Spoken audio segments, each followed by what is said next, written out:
Olá, tudo bem com você? Olha só, hoje a gente vai falar sobre o pedido de Salomão. Mas antes, deixa eu falar uma coisa, tipo, quase que pedindo desculpas. Eu tenho um blog, né, também, tanto é que o que eu escrevo no blog eu passo para o podcast, né, para essa gravação, né? O blog é quersaber.blog.br, tá bom? Quersaber.blog.br. E lá na minha apresentação, né, do blog, uma das definições, eu coloquei o seguinte: grande admirador da Bíblia e da língua portuguesa. Que eu gosto muito, né? Eu admiro tanto a Bíblia quanto a língua portuguesa. Tanto é que se alguém falar alguma coisa que, sabe, não tá legal na Bíblia, língua portuguesa, parece que já, sei lá, dói no ouvido. Obviamente, a gente vai ficar corrigindo as pessoas. Mas por que eu estou falando isso antes de entrar no assunto, que é o pedido de Salomão? É, eu estava há algum tempo ouvindo. Peguei o finalzinho da entrevista da Monja, né? Coen, acho que eu pronunciei corretamente, né? E ela, eu não sei se ela estava falando sobre isso, sobre a influência do meio em que você vive. Então ela falou que uma vez ela foi dar entrevista para um colega dela, né? Acho que numa rádio, alguma coisa assim, podcast. E depois ela foi assistir, né?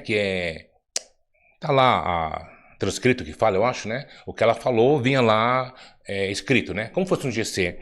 E ela ficou admirada, né? Com o número de coisas erradas, né? Na parte de português que ela falou. E ela ficou admirada porque ela falou que na casa dela foi criada de uma forma diferente, todo mundo falando legal, aquela coisa toda, mas talvez pelo meio que a pessoa vive, ela às vezes não fala de modo correto. Então aí eu comecei a ver as coisas que eu tenho gravado, né? E eu também fiquei, tipo, meio que admirado do número de coisas, de vezes, né? Que eu pronunciei uma palavra errada, né? Por exemplo, às vezes e você não percebe na hora, né? Aí depois você vai ver, você come o S, sei lá. Tanto é que às vezes eu gravo de novo, né? A pessoa fala, em vez de falar dois carros, fala dois carros, correr, fala correr. Então eu tô, tipo, meio que pedindo já desculpa para vocês, né? Se vocês virem algum erro que vocês vão ver, né? No que eu falo, tá bom? Ah, por exemplo, aí já não seria erro de português, né? Mas, por exemplo, eu vejo alguns apresentadores, eu vejo na televisão, vai começar um programa, fala o seguinte, ó, é, são exatamente agora um exemplo, né? São exatamente, vamos tomar até o exemplo aqui da hora aqui. São exatamente agora 12 horas e 21 minutos. É errado, porque se você está informando a hora, só pode ser de agora. Então não há a necessidade de falar são agora. Tipo, em São Paulo, 12 horas e 21 minutos. Eu vejo pessoas também falando o seguinte, pessoas, jornalista, aquela coisa toda, né? Infelizmente, independentemente, infeliz. Aí eu pergunto, na palavra por exemplo, infelizmente, né? Ou infelizmente, independentemente, na palavra independentemente, vamos colocar independentemente, qual é a sílaba tônica? É men, né? Independentemente, né? Infelizmente não existe, é infelizmente. E a sílaba tônica, né, na palavra infeliz, né? Infeliz. E tem gente que fala infeliz, independentemente. Aí algumas pessoas sairiam em defesa dessas pessoas, né? Que falam dessa forma, dizendo o seguinte: não, a pessoa que tem duas línguas, ou seja, fala mais de um idioma, dois idiomas, é normal falar isso. Eu não concordo, porque, por exemplo, a palavra impossível no inglês é impossible e não impossible. Só que as pessoas, você liga a televisão e tem gente que vai falar alguma coisa e fala independentemente, né? É correto? Não, não é. Aí outros talvez diriam o seguinte, dizem, né? Ah, não, é para chamar a atenção. Então, se é para chamar a atenção, vamos falar corretamente, porque errado todo mundo já fala, tá bom? Então é o que eu queria falar assim, tipo, antes de entrar no assunto, como fosse quase um pedido de desculpa, para vocês deixar ele passar batido, né? Algum erro que você vê meu nesse sentido, tá? Agora vamos lá ao assunto, o pedido de Salomão. Quando Salomão ofereceu holocausto a Deus, vocês já conhecem a história, né? Na mesma noite, Deus apareceu a Salomão e disse: pede-me o que quiseres. O que chamou a atenção de Deus a princípio foi o número de holocausto, né, de holocaustos que Salomão ofereceu, 1000 holocaustos. E depois, o que chamou a atenção de Deus foi o pedido que ele fez, né? Ele não pediu a morte dos seus inimigos, não pediu riqueza, né?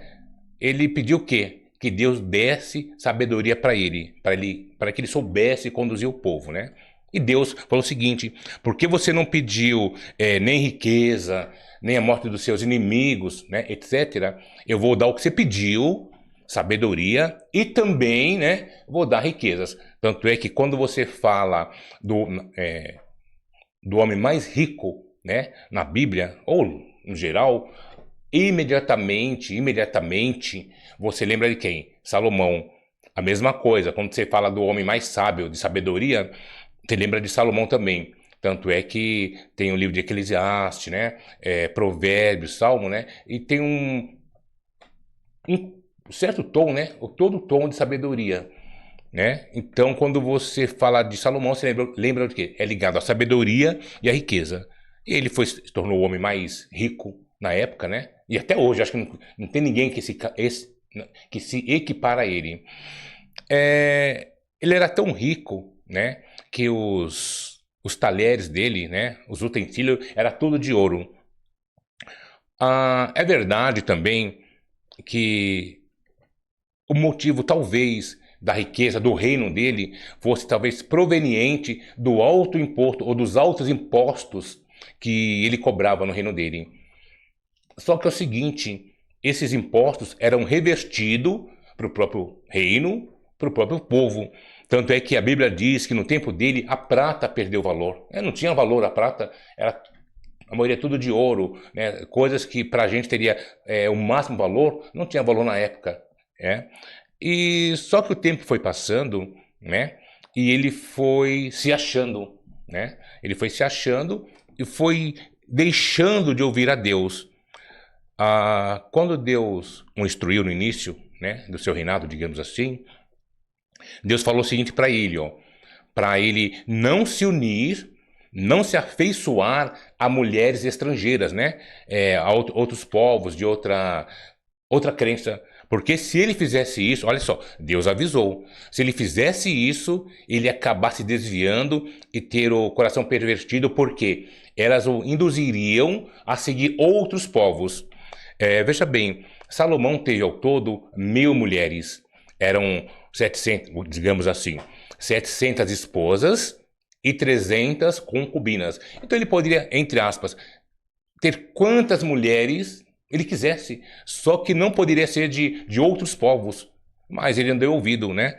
Ele pegou, se uniu, afeiçoou a mulheres de outros povos, outras crenças, e elas começaram a induzir Salomão a cultuar outros deuses. Então elas pediam para Deus, para Salomão fazer um templo para o deus A, B ou C, e ele começou a se desviar, começou a dar lugar à vaidade. E aí no final, Deus se zangou com ele. E hoje em dia não é diferente. Tem muitos líderes evangélicos semelhantes a Salomão. Eles começam bem no seu ministério, só que o tempo vai passando e eles também começam a se achar e começam a colocar coisas da cabeça deles, coisas que não existem, coisas que nem estão na Bíblia, e eles falam, né, como se fosse bíblico, né? E as pessoas vão atrás disso. Então, você tem que ter muito cuidado para saber discernir, distinguir o que é bíblico ou não. E a semelhança de Salomão, esses líderes deveriam, ao invés, eu penso assim, né? Que talvez Salomão tivesse até errado no pedido que ele fez. Ah, tá, porque tem pessoas... Ah, tá, deixa eu falar uma coisa. Que tem muito... O Salomão, ele começou a se enriquecer. Mas, a exemplo, hoje em dia, tem muitas pessoas, líderes evangélicos, que eles não estão assim começam a se achar por causa do dinheiro, né? Talvez ele seja um pouco mais inteligente que os outros, tem um pouco de sabedoria a mais, né? Tanto é que Salomão tinha sabedoria e se desviou. Por quê? Por causa da vaidade. Então eu acredito que Salomão, de repente, até pediu errado. Talvez, ao invés de ele ter pedido sabedoria, ele deveria ter pedido o não se entregar à vaidade. Tá bom? Muito boa tarde.